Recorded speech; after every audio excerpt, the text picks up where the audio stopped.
ግን ካብ መኒኡ ባንኪ ዝበዝሐ ገንዘብ ክነውፅእ ንኽእል ብጃኺ መልስለይ እንታይ ዓይነት ባንኪ ክነውፅእ ይሓይሽ? ካልአይቲ ሕቶ እሞ ካብ ባንኪ ናብ ባንኪ የመሓላልፍ ዶ ወይ ከዓ ትራንስፈር ይገብሩ ዶ እዩ? ሰላም ፍትዋትን ክብራንን ኣብ መላእ ዓለም ትርከቡ ናይ ቻናሌ ቤተሰብ በብዘለኹምዎ ሰላምኩም ብዝሕ ተረፍ ይበለልና። እንኳዕ ድማ ናብ ቻናሌይ ብሰላም መጻኹም። ናይ ሎማዓንቲ ቪድዮ ዝኸውን ከዓኒ ብናይ ሕቶታትኩም መሰረት ክኸውን ኣብ ዝሓለፈ ቪድዮ ብዛዕባ ኢትዮጵያ ንግዲ ባንክና ናይ ግሊ ባንክታት ዝሕዚ ግዜ ሓድሽ ሕጊ ኣውፂኦምዎ ዝኔው ንእሽተን ሓበሬታ ኣቅብለኩም ነይራ እና ኣብቲ ዝሃብኩም ሓበሬታ ንእሽተን ቅር ዘለኩም ነገር እና ዘይተረድአኩም ነገር ነይሩ። እዚ ብቻ ዘይኮነስ ካልኦት ሕቶታት እውን ኣለው እዮም። ብኡ ተመርኪሰ ሎማዓንቲ እየ መልሲ ክህበኩም መፅአ ኣለኹ። እስካብ ቪድዮ ፍጻመ ተኸታተልዎ። ንቻናሌይ ሓድሽ ዝኾንኩም ሰብስክራይብ ነባራት ዝኾንኩም ከዓ ላይክ ሸር እናገበርኩም ንኽተበረታትዑኒ ብትሕትና ይላቦ። ላይክ ሸር ንትገብሩለይ ካብ ልቢ እናመስገንኩ እያ እና ናብዛ ሕቶኹም ከኣቲ ከለኹ በመጀመርያ ካብ ባንኪ ናብ ባንኪ የመሓላልፉ ድዮም ወይ ከዓ ትራንስፈር ዶ ይገብሩለይ እያ ትብለኒ ዘላ። ብስልኪ ኣብ ገዛኹም ኮይንኩም ወይ ከዓኒ ኣብ ባንኪ ከይድኩም ማለት እዩ። ሕፅር ብዝበለ እወ ዝብል መልሲ ይኽበኩም። ኣብዚ ሓፂር ግዜ ኣነ ኢትዮጵያ ንግዲ ባንኪ በተለይ ብጣዕሚ ገንዘብ ሕፅረት ኣሎ። ብ10,000 ጀሚሮም መጀመርያ ብ50,000 ይው ነይሮም ካብኡ እናበሉ 10,000 ናብ 5,000 ወሪዳ ናብ 2,000 ወሪዳ ጭራሽ ደግሞ የለን ምባል ጀሚሮም ማለት እዩ። ኣብቲ የለን ዝብልዎ ሰዓት ግን እንታይ ዓይነት ኣማራፂ ኣምፂኦም ነይሮም መስለኩም? ሕዚ ኢትዮጵያ ንግዲ ባንኪ ምንም ዓይነት ገንዘብ የለን ክብል ከሎ እዚ ናይ ግሊ ባንክታት ከም ዳሽን፣ ኣቢሲንያ፣ ሕብረት ባንኪ፣ ወጋገን ገለ ዝበሃላ ኣብኡ ከይድኩም ቡክ ትኸፍቱ እሞ ኣብኡ ከይድኩም ኣካውንት ትኸፍቱ። ምስ ከፈትኩም ኣብ ኢትዮጵያ ንግዲ ባንኪ ዘለ ገንዘብ ከዓኒ ናፍቲ ዳሽን ድዩ ወጋገን ድዩ ሕብረት ባንኪ ድዩ ኣቢሲንያ ብዙሓት ባንኪ ኣለዋ ዝረዝሮ ጣቂስካ ይውዳእን ካብኣተን ሓንቲ ኣብ ከባቢኩም ዘሎ ትኸፍቱ ማለት እዩ። ምስ ከፈትኩም ካብቲ ኢትዮጵያ ንግዲ ባንኪ ዘለ ገንዘብ ትራንስፈር ትገብርዎ ተደሊኹም ብስልክኩም ኣብ ገዛ ኮይንኩም ተደሊኹም ደሞ ኣብ ባንኪ ከይድኩም ትራንስፈር ወይ ከዓኒ ካብ ባንኪ ናብ ባንኪ ተመሓላልፍዎ ማለት እዩ። መጀመርያ ግዜ ኣብ ኢትዮጵያ ንግዲ ባንኪ ተነሂሩ ገንዘብኩም ንበልና ናብ ወጋገን ባንኪ ተኮይኑ ፍትጣ ገዛኩም ዘሎ ኣብኡ ከይድኩም ትኸፍቱ። ካብኡ ኢትዮጵያ ንግዲ ባንኪ ዘሎ ናብ ወጋገን ሓሊፍኩም ከይድኩም ገንዘብኩም ተውፅዎ። ስለዚ ካብ ባንኪ ናብ ባንኪስ ገንዘብ ክመሓላለፍ ይኽእል ዶ ወይ ከዓ ትራንስፈር ይግበር ዶ ንዝብል ከምዚ እዩ እና እወ ከምታ ዝበልኩኹም መሰረት ከይድኩም ትኸፍትዎ ኢኹም። ንጎ ባንኪ ምኽያድ እውን ኣየድልን ታች ስክሪን እንድሕር ዳኣ ሃልይኩም ኢትዮጵያ ንግዲ ባንኪ ኮይንኩም ሞባይል ባንኪንግ ትኸፍቱ። ሜስኩም ከዓ ነፍቲ ናይ ግሊ ወጋገን ድዩ ካልእ ድዩ ሞባይል ባንኪንግ ትኸፍቱ። ካብኡ ልክዕ ኢትዮጵያ ንግዲ ባንኪ ቅርሺ እንድሕር ዘይህብ ኮይኑ ኣብ ገዛኹም ኮይንኩም ካብ ኢትዮጵያ ናብ ወጋገን ሓሊፍኩም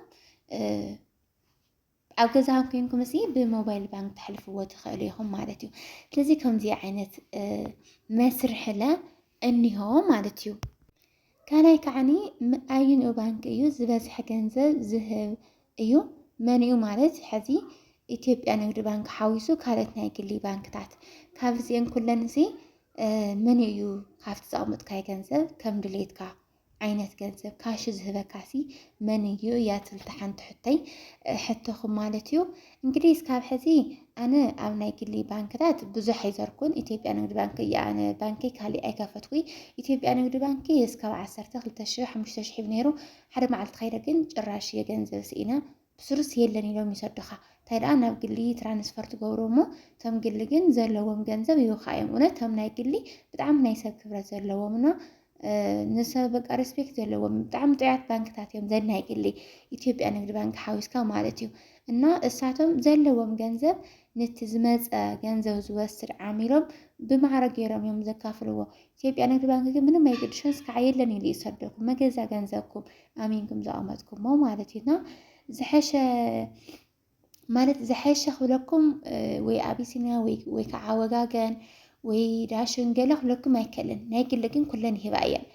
ندعي ካብ ተናግል ኮይና ንሲ ካብ ባዕለን ናብ ባዕለን ዝተፈላለዩ ዓይነት መስርሕ ከልዎን ይኽእል ግን ናይ ግሊ ብጣዕሚ ካብ ኢትዮጵያ ንግዲ ባንኪ ዝሐሸና ብጣዕሚ ነቲ ተገልጋላይ ዓሚሎም ሲ ብስነ ስርዓት ዝተኣናግድዮም ዘም ናይ ግሊ ኣነ ግን ኢትዮጵያ ንግዲ ባንኪ ብጣዕሚ ፀልአ እየ ዝኒኹ ግን እሳቶም ይውሓድ ይንኣስ ከይሃቡ ኣይሰዱን ይህወለው እዮም ማለት እዩ እና መን እዩ ዝሕሽ ንዝብል ግን ካብ ኢትዮጵያ ንግዲ ባንኪ ዘሎ ወፃኢ ኩለን ዝሐሻ እየን ያው ኣብ ቀረባኹም ዝርከብ ኣብ ከባቢኹም ዝርከብ ናይ ግሊ ባንኪ ምኽፋት እዩ ማለት እዩ ክብራት ኣሕዋቲ ባይዘዊ 3-4 ቦታ ባንኪ ተኻፈትኩም ምንም ዝቐነሰኩም ነገር የለይ ኣብ ዝረኸብኩምዎ ገንዘብ ከድኩም ተውፁ ማለት እዩ እና ከምዚ ጌርኩም ተጠቐሙ ካብኡ ከዓ ስደት ዘለኹም ፋይዳ መታወቂያ ዘይብልና እንታይ ኢና ክንገብር ገንዘብና ክውረስ ድዩ ክዕፀ ድዩ ገለ ንትብሉ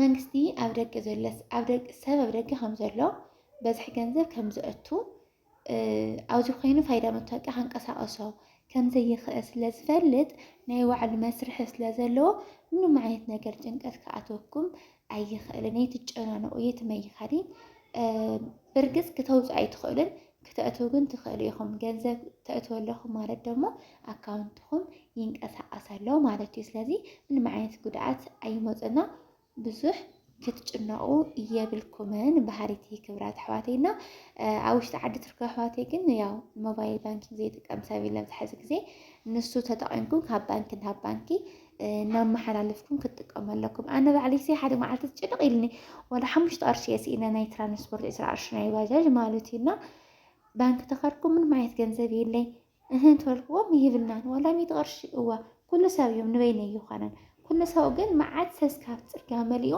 እንታይ ይገብረሉ ኢልካ እንተሓቲትካ ናብ ካሊእ ባንኪ ትራንስፈር ይገብሮሞ ካብኡ ከይዶም ከዓኒ የውፅኡ እና ንግዲ ባንኪ ምንም ገንዘብ ይህብን ስለዚ ኣነ እንታይ እየ ማራፅ ነይሩኒ ናይ ግሊ ባንኪ ስለዘይነበረኒ ናብ ዝኾነ ዕብይ ዘለ እንትን ስውኣት እናሃርኩ በይዛኻትኩም ካሽ ቅርሺ ሃውኒ ብስልከ ገይረ ክሕልፈልኩም ኢለ እግዚኣብሔር ይሃቦም 2000 ካሽ ሂቦምኒ ብትራንስፈር ገይረ ናብ ስሞም ኣሕሊፈሎም ማለት እዩና ከምዚ እናገበርኩ ኣነ ይጥቀመ ኣለኹ እምበር ገንዘብ ዝበሃል የለይ ዋዓትም ሰብ ገንዘብ ንሕና ከይድና ከም ዝለመናስ መገዛ ገንዘብና እዮም ዝኸሉና ኣለውና እዚ ኣብ ትግራይ ብቻ ድዩ ኣይፈልጥን ናይ ትግራይ መንግስቲ ችግር ድዩ ናይ ኣብይ ኣሕመድ ችግር ድዩ ኣይፈልጥን ምክንያቱም ሕዚ ኣብ ኣዲስ ኣበባ ኣነ ካብ ኣዲስ ኣበባ ሓፍተይ ገንዘብ ክልእኻለይ ከላ 2000-3000 ይኾነን ድሌተይ ገንዘብ ትልእኻለይ እያ እና ኣብ ትግራይ ብቻ እዩ ኣነ ከም ዝተረዳእኽዎ ሕዚ ካብ ኣዲስ ኣበባ ብዳሽን ይኹን በኢትዮጵያ ንግዲ ባንኪ ማለትም ናይ ግልና ናይ መንግስቲ ባንክ ገንዘብ